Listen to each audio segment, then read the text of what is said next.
The Church of Jesus Christ of Latter-day Saints appears to be preparing major renovations in a limited number of Utah meeting houses. But the most revealing part of this story may not be the number of buildings, the construction schedule, or even the possible architectural changes. It may be the name chosen for the project. According to a document reportedly distributed through local stake leadership, 17 meeting houses have been approved for something called the Christ-centered Meetinghouse Initiative. Its purpose is to create a more welcoming environment that helps members and visitors focus more fully on Jesus Christ. That sounds like a positive objective, but it also creates an uncomfortable question. Why does a church bearing the name of Jesus Christ believe its meeting houses need to become more Christ-centered? What have these buildings been visually centered on until now? And is the church addressing a genuine weakness in the LDS worship experience, or simply changing how Mormonism appears to the outside world?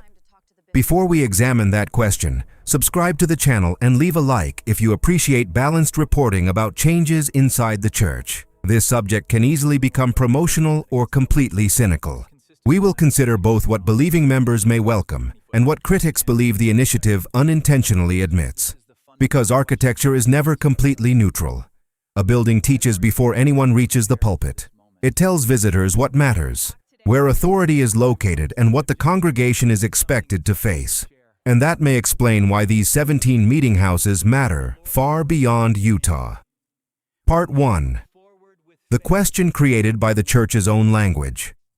The reported document comes from the Ogden area of northern Utah and explains that several local congregations will temporarily worship in other buildings while their regular meeting house undergoes construction. At least one participating building is expected to be unavailable for approximately 1 year. 4 wards will reportedly relocate by the end of October 2026, before major construction scheduled for January 2027. This is more significant than replacing carpet or applying new paint. Moving 4 congregations for a year disrupts Sunday worship and local activities. Yet the document reportedly says that a detailed construction scope has not been provided by the church. The church has not released a complete list of the 17 buildings or final renderings. The number comes from the local document, supported to some degree by online accounts from people who say their wards are participating. But the central idea behind the project is not an anonymous internet rumor. In October 2023, the Presiding Bishopric delivered official leadership instruction about making LDS meeting houses more inviting and more centered on Jesus Christ. Leaders discussed Christ-centered artwork, adapting buildings to local needs, and adjusting existing meeting houses to increase the focus on the Savior and sacred ordinances. In other words, the language attributed to the new Utah initiative closely follows a direction publicly introduced by senior church leadership several years earlier. It would be unfair to interpret more Christ-centered as an admission that LDS meeting houses were centered against Christ. Latter-day Saints take the sacrament in His remembrance, pray in His name, and sing hymns about Him. Believing members would reasonably say Christ has always been the purpose of their worship. But the church's choice of words still matters. Saying a building should become more Christ-centered acknowledges that the current physical experience can be improved. It suggests that what members believe internally may not always be communicated clearly by the environment surrounding them. Anyone entering a Catholic church will recognize its central visual symbol immediately. Many Protestant churches also place the cross, communion table, or biblical imagery prominently before the congregation. The architecture announces the theological center of the room. An LDS chapel communicates something more complicated. There may be paintings of Jesus in the foyer, but the chapel itself is usually plain. There is generally no cross on the wall. At the front of the room, the pulpit occupies the central position, surrounded by seats for the bishopric, speakers, clerks, and other leaders. The sacrament table representing the body and blood of Christ is commonly positioned to one side.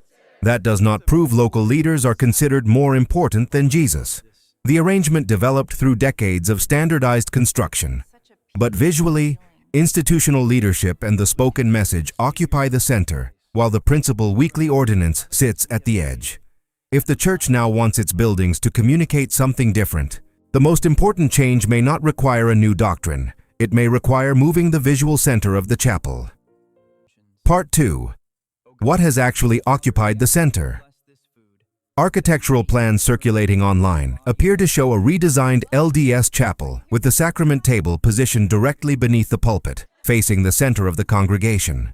Those plans have not been officially connected to all 17 meeting houses. They could be genuine, preliminary, or related to another project. They should be treated as a significant clue, not a confirmed final design. But the idea fits the stated purpose unusually well. Every Sunday, the sacrament represents the sacrifice of Jesus Christ and the renewal of baptismal covenants. Moving the table from the side to the center would make that ordinance the visual foundation of the rostrum. Members would no longer look only toward the person speaking. Their line of sight would also be directed toward the bread and water representing Christ. For believing members, this could be meaningful. Leaders have spent years encouraging greater reverence for the sacrament. Architecture could reinforce that teaching without another sermon. For critics, however, the possible change highlights what the older arrangement communicated. Why did the pulpit and leadership remain central for so long while the sacrament table stayed to the side?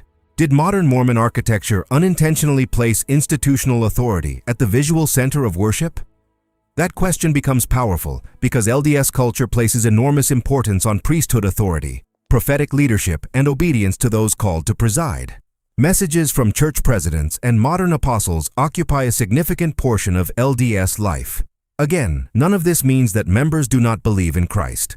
But there can be a difference between a church being doctrinally Christian and its weekly culture feeling institutionally centered.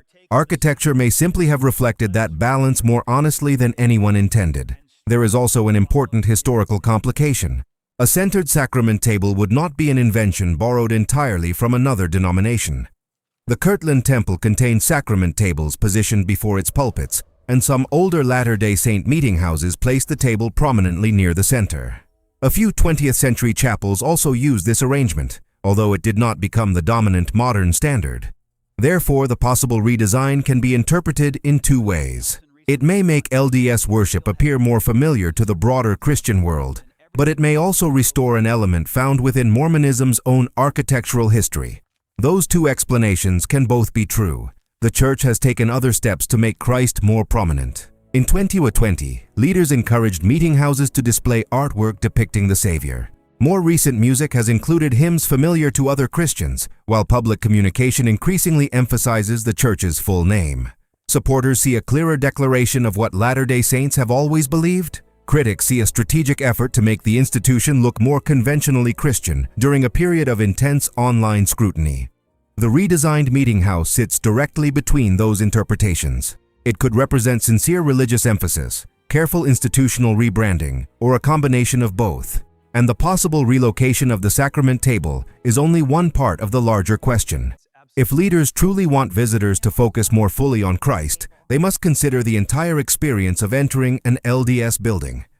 Foyers may receive more deliberate artwork and clearer signs. Lighting, acoustics, and seating could make chapels feel more reverent. Older buildings may need better accessibility, while classrooms may become more adaptable for church and community programs. Those improvements would be practical and potentially valuable. But they lead directly to the hardest question raised by this initiative. Part 3. Can architecture make a church more Christ-centered? A building influences behavior. Lighting can encourage reverence. Artwork can direct attention. Seating can make a visitor feel included or isolated. The position of the sacrament table can communicate what the congregation considers sacred. So it would be too simplistic to say these renovations are meaningless. Physical surroundings shape religious experience, even when worshipers do not consciously notice them. Many members may appreciate a brighter meeting house with more images of Jesus, better accessibility, and a chapel designed around the sacrament. Visitors unfamiliar with LDS culture may better understand whom the congregation worships. But architecture also has limits. A painting of Jesus cannot determine whether a visitor is warmly greeted. A centered sacrament table cannot control what is taught from the pulpit above it. A welcoming foyer cannot guarantee that members with difficult questions will feel safe discussing them. A building may look more Christ-centered, while the experience inside remains dominated by administration, conformity, or repeated quotations from institutional leaders. This is where the initiative becomes more than a construction story. If church leaders believe the worship experience needs to focus more fully on Christ, then the project cannot end with furniture and artwork. It must also influence sermons, music, leadership behavior, and the way congregations treat people who no longer fit comfortably into traditional LDS expectations. Critics may also question the financial priorities. Some former members will ask whether making buildings look more Christian is more urgent than expanding assistance to struggling families or employing professionals to maintain meeting houses instead of relying heavily on volunteers. Believing members may respond that the church can do both and that investing in sacred spaces used by thousands is legitimate. An unwelcoming building can affect worship and missionary work for decades. That debate will not be resolved by the construction plans, but greater transparency would help. Members being displaced for a year should not have to rely on rumors to understand what is happening to their own meeting house.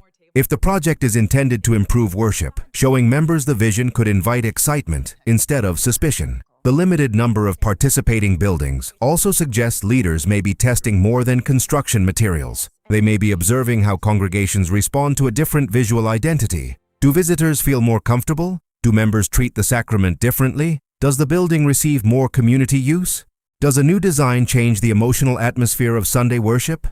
If the answers are positive, these 17 meeting houses could become prototypes for renovations elsewhere. That does not mean every LDS chapel will be rebuilt immediately, but successful features could gradually enter future construction standards and older buildings across the church. And that is why the phrase, Christ-centered meeting house, deserves attention.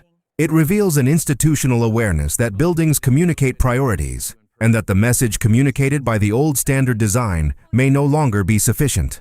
Conclusion. The reported Utah initiative is still surrounded by unanswered questions. A local document says 17 meeting houses were approved for major renovations. At least one building serving 4 wards is expected to close for approximately 1 year, while the detailed construction scope has not been shared publicly. But the larger direction is documented. Since at least 2023, the Presiding Bishopric has discussed adjusting existing meeting houses to emphasize the Savior, sacred ordinances, and a more welcoming experience for members and visitors. The question is not whether Latter-day Saints believed in Jesus Christ before these renovations. Clearly they did. The more challenging question is whether LDS architecture and weekly culture have always communicated that belief as clearly as the Church now wants them to. If the sacrament table moves to the center, the symbolism will be difficult to miss. The ordinance representing Christ would occupy a space traditionally dominated by the pulpit and institutional leadership. It could be a return to an older Mormon tradition, an effort to appear more familiar to other Christians, or both at the same time. But the true success of the initiative will not be measured only by where a table is positioned or how many images of Jesus appear on the walls. It will be measured by whether members and visitors actually experience more of the compassion, honesty, and welcome associated with Him. So what do you think? Is the Church genuinely correcting an architectural weakness and returning Jesus Christ to the visible center of LDS worship? Or is this primarily a rebranding effort designed to change how Mormonism is perceived? Share your opinion in the comments. And if you attend one of the participating meeting houses, tell us what local leaders have shared with your congregation without revealing private personal information. These 17 buildings may soon look very different. The more important question is whether the experience inside them will feel different too.